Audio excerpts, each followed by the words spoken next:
Welcome back. In this video, we'll explore the fascinating world of data visualization. Data visualization helps you represent data graphically, making it easier to identify patterns, trends, and outliers.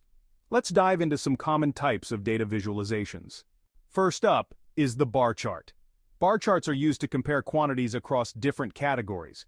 They are particularly useful for showing differences in a clear and straightforward way.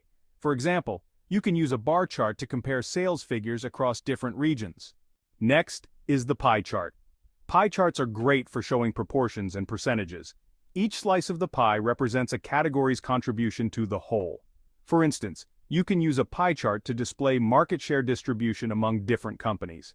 Line graphs are essential for visualizing data trends over time.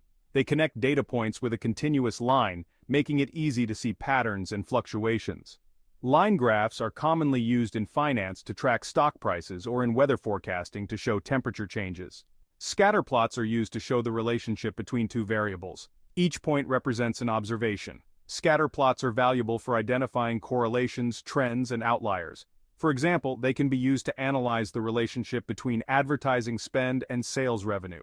Histograms are used to display the distribution of a data set. They show the frequency of data points within specified ranges or bins. Histograms are useful for understanding the spread and central tendency of your data. For instance, they can help you analyze the distribution of test scores in a class.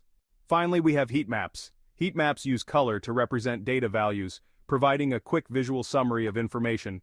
Darker colors might indicate higher values, while lighter colors indicate lower values. Heat maps are often used in areas like web analytics to show user activity on different parts of a web page. These data visualization techniques are powerful tools for making sense of complex data. By choosing the right type of visualization, you can effectively communicate your insights and make informed decisions. Stay tuned for our next video, where we'll dive deeper into advanced data visualization techniques. Don't forget to like, subscribe, and hit the notification